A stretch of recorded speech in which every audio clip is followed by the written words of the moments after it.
Yes, please. You are welcome once again. And we look at the youth unemployment in Uganda stands at a level between 64 and 70. The struggle to reduce youth unemployment in Uganda still stands. The initiatives of the government remains to come up to sustain programs that can make it a reality to see our youth not going for exploitation in some of the Arab countries. Those Arab countries, dear guests, which I would like to remind you about, especially when you look at Saudi Arabia, right, and some others which quietly have done some good work of economic progress. Singapore, Malaysia, they were at the same level with us 1962. We have different political challenges, but again the commitment to shift faster from what has hit us before seems to be delaying. And our aspiration is that it is possible to resolve unemployment and to improve the low economic productivity. Dear viewers and guests here, the story of looking at how the government commits funds for agricultural distribution of inputs, and also with the challenge of handouts, and again compared to what is our target. Because we talked about agricultural zoning, it is on record, we'll discuss that, but what's our target? Maybe for those who are in the agriculture and the policy makers, the national planner was here. In the next 3 months or in the next 3 years, that's maybe 2 years, there's supposed to be a target in terms of the capacity of production. And which capacity of production, as capacity of production increases, unemployment also reduces. Because that means we are in the value chain. You talk about job, production, market, job, production, market, and we could be a better country. In just 2 minutes before I go back to her, you were concluding on some point in regard to that. To me, one thing I want to say, Uganda, we have all the idea, the good words, we know it all, but we don't do.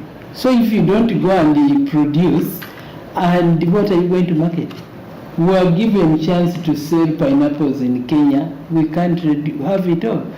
I give you another example. Look at the sweet bananas they always say. 1 second. Are we supposed to be producing, as we produce pineapple, are you of the view or in support that we end up transporting the fresh tomato, or you are referring to at least a factory transfer, adds value to it, becomes juice? Yes. I believe in value addition. Mm-hmm. Where we can. Mm-hmm. But even if we can't do value addition, I want to talk about the bananas, the girls you see selling bananas there.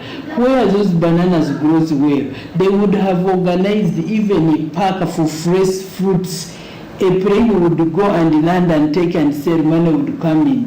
Industries must be having raw materials which are locally grown and do value addition, and so that we use even the byproduct to make to support other farm, other things like animals and whatever. But one thing I want to say, Ugandan, we should stop being lazy, we should stop handout, we should stop waiting for free things till we decide to create our own jobs and work hard.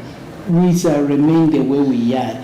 Government must ensure they put a strategy how to empower the youth to create jobs for themselves. Like MasterCard Foundation is doing that, private sector, UN Women, and even us as social entrepreneurs, like our board chair, Dr. Gudra, like our Sandra. She's moving everywhere, transforming the youth at the base of the pyramid. We are doing it as women. But not depending on handouts. Yes, we are not depending on handouts, and we are not depending on government, but we are there to tell our children. I go back to parenting. It's a duty of us parents to tell our children we are supposed to produce, go to the garden, train them the way we are raised, the way we are parented, the way we are doing things.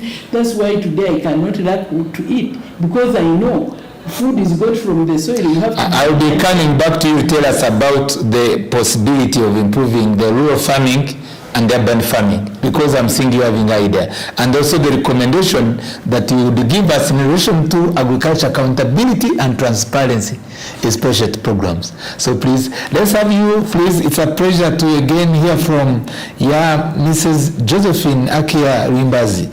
You are still taking us through how we can passionately end unemployment and the collaborative efforts required of us, and also maybe make a reality of improving the economic productivity. When I was in the other time before we took off, I said, I'm having a concern. We're having low economic productivity, and we would like to see the measure becoming better than this. It's a pleasure to have you again. Thank you so much, Dr. Joseph. I'll begin with the question on youth unemployment, and I would like to base more on what is it we are doing as PELAM Uganda. We have been hosting a project, and we're still hosting it, which is called the Youth in Agroecology Planning and Business Track, YALTA. And this is a project that is implemented in Uganda, Kenya, Ethiopia, and Rwanda. And what is the main intent of this project is basically to see how we interest the youth in coming back to agriculture. In Uganda, we are born with the notion that agriculture has always been a punishment. In secondary schools, if a teacher wanted to do anything, it is go and dig in the garden. At home, it's the same thing. If they want to punish you, go and dig, and you dig for these long hours. And this is the time to change this mindset among the youth and actually show them the potential that agriculture has in creating them employment, for them to desist from looking for white-collar jobs. Right now, we have left the agricultural sector for the aged. Our grandparents are the ones who are there. But even ourselves, the people who are in formal employment, we are looking at retiring into agriculture. Why not go right now and do agriculture, for instance? So we need to change that kind of mindset. And what is it that PELAM is doing through the YALTA project? We are mentoring the youth. We took them through a caravan where we had a whole journey of them taking to different agroecological promoters and people who are into agroecology as a business to talk to them and interest them and show them that it's doable. And as a result, we are having over 500 youths who have now embraced and are doing agroecology as a business. 1 second. I understand very well, you as an NGO, you have the platform and the mandate even to petition to Parliament on some issues. Yes. And one of the issue of land that you are very much covenant with is we've met some of our youth that we intend to talk to, personally, who also have done some good work in lecturing. And they say, but you tell us how we can transform ourselves. But yet, the possibility of accessing land is difficult. I am where I am, I've just finished school. I don't have any land, and my parents cannot give me the little either more land that has remained, as you know, over these days. As parents struggle to pay fees, they first go and sell land. The land policy in Uganda remains an unresolved question, especially for the land owners and the landless. Some even have absentee landlordship, and others who may get a chance. As mom is one of the blessed ones, you also give me some acres of land, maybe I will come. And you find like those who can say, how can I access land? And what people are hardworking, but we're having that challenge. How can we resolve that? Because from land, if policy is good of land, and we encourage our youth to go to agriculture, there is agricultural financing, and the government, which my mom here is the advisor, encourages mechanization other than horse.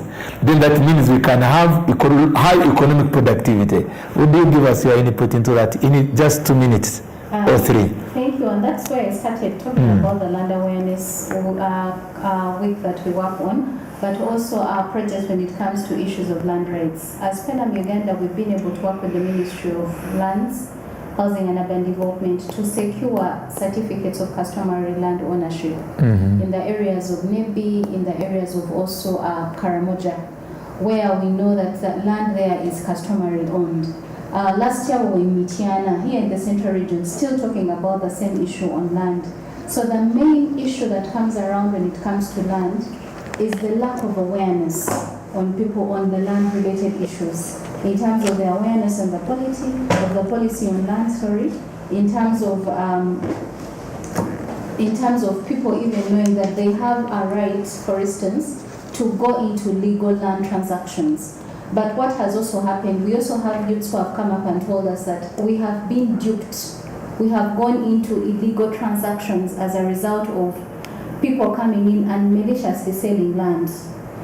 You find that because somebody is absent, then you find that one Josephine comes and tells you this is the land, and the youth maybe goes ahead to hire this land or even buy. There are some whose parents have even... So what's your recommendation, proposals in that? Also in this is we need to make more awareness on the land provisions for to be able to know. And we also need to know, make sure that people have their legal ownership on the land. And the only way you can come and claim that this is your land if it is only and only when you have a land title to that land or you have a certificate of customary ownership on that land. That's the only thing that will guarantee you to go into a land transaction with this person. So as Kelam, we pledge to continue creating awareness on issues around land and land rights, and to ensure that people are able to access, own, and also utilize this land effectively. Access and utilize. That's very important. Yes. I take note of that. The accessibility and the utilization. But now we will agree there is one invisible hand that should enable those who cannot access. And also the role of the extension workers which we are calling for to teach the populace how they can use their land. The knowledge you have, doctor, is not the knowledge others have, but you are doing something to transfer knowledge. And thank you for not being selfish. Keep on, because that's why you are even, being supported to have earned this title of doctor by the World Bank, offering it to you, as you said. I believe you must do best. Would you come on and give us your last words, especially in regard to realize from realities meaning that we'll stop from talking and we'll be much more in action. And I continue to inspire us and the viewers and the policymakers following us. Let there be targets that needs to be achieved. What is your final take and recommendation, especially to end the unemployment that is a problem? Our youth who are going to Abu Dhabi, others are remaining here, they are selling some of the small land, and others going for loans to buy motorcycle. Which motorcycle, finally they do fuel, the issues of fuel, as you know, it's a challenge. And you find someone is the motorcycle, it's a miserable situation. And finally he's planning, and later one was saying, maybe I sell it, then I go Abu Dhabi. How can we end this controversy? For me, I think it's mindset change. That's why we started that institute, because we know if somebody knows I cannot say run to buy a motorbike, then I work, I buy food, that person will never do it again. So at our farm, I want to invite people to come and see, because we train and we have managed to transform thousands. At least we like 18,000 acres of land. Are you being supported by government, and that's cool? For us, allow me to say thank you to UN Women, thank you to Private Sector Foundation, ADI Trust. They helped us, because we are an entrepreneur who is highly empowered. And I believe in empowering others, and I believe in doing, and I believe in transforming others. It's an issue of mindset change. Train. I'm from a training right now, and I will continue learning, and I will continue improving. Once you know what is the problem, our biggest problem in Uganda... Wait one second. What is your coverage of enriching that? How long have you done it? Because we are tracking. We are blessed to be with you tonight, and we intend to track that progress, and it is quite inspiring. Like if it was done and maybe the target for 1 year to have covered the whole of Uganda, if it requires support, they support you.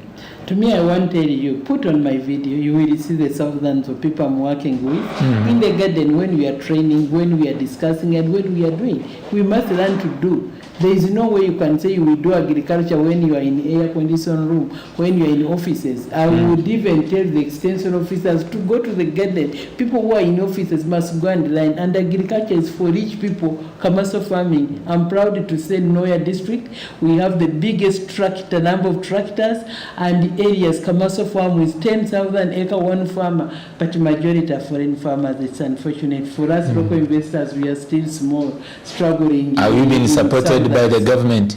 To me, I want to say I've never been supported by the government. And people come and say this land is for government. They always say, but I've never, because one, I'm doing what I am because I'm a social entrepreneur. It's my duty, it's my job. And your passion. In agriculture and road transformation, I will do it till my last day, and I will transform those people. Wow. And I want to tell them today, we must go down and help the women and the youth at the grassroots as social entrepreneurs. It's our duty, it's your duty, it's my duty, especially the media. It is you to do the mindset change of the community to embark on farming as a business. What moved you to be one of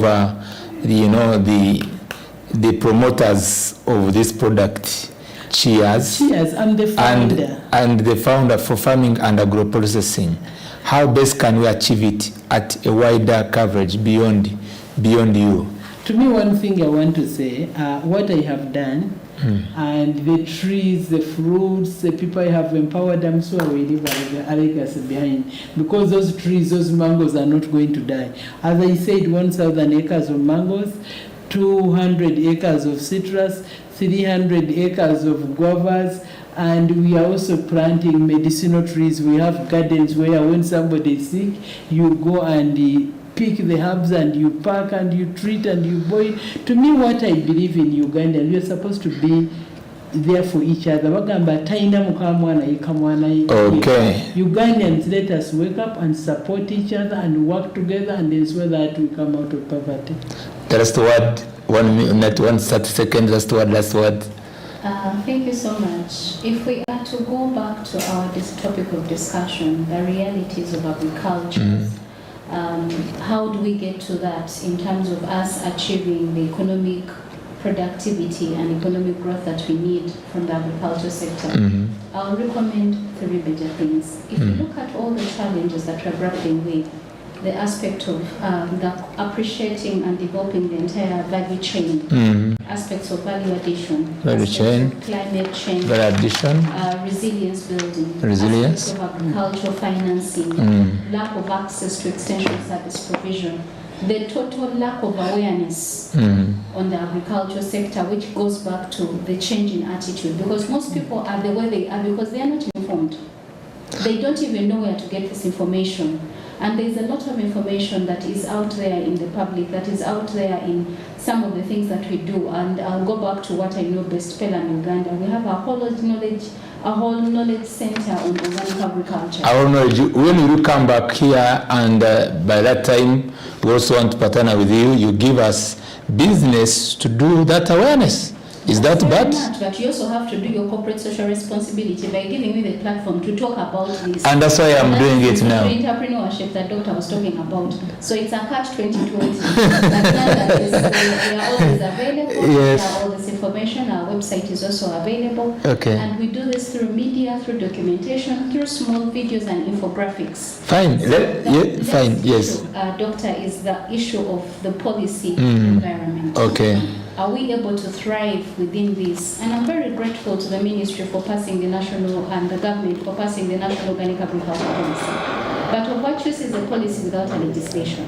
You can conclude that then because we are closing. So we need to ensure that government is setting the favorable infrastructure, the favorable policies, the favorable interventions where we can all benefit. Thank you. Thank you. How are we using the information? 10 seconds, Doctor, just as you say bye. Yes, I'm saying how are you using the information which is in archive everywhere we have it all to create, to turn it into money, to turn it into food, money, and industries. So we should get the money, we have the information, we have the knowledge, we have, turn it into what? Into money and chase away poverty. Turn the knowledge you have into money and chase poverty. Those are the words of Dr. Juliana, right? Have I said it well? Yes. Okay, Dr. Juliana N. O'Mara. Please, we'll come back here and you'll tell us much more about your production, and we'll have your video. There's a video of your progress. We'll have it, but only that because of time we couldn't have it now, but we appreciate for the work done. And to the viewers and listeners, we continue to be a TV that drives business, striving much for economic transformation of Uganda and the region. See you until next time. be aware, as I go for the election of Yala, I'm a candidate, and I believe members of parliament outside there should support me. Okay, good night, see you. Government must feed the cow and milk.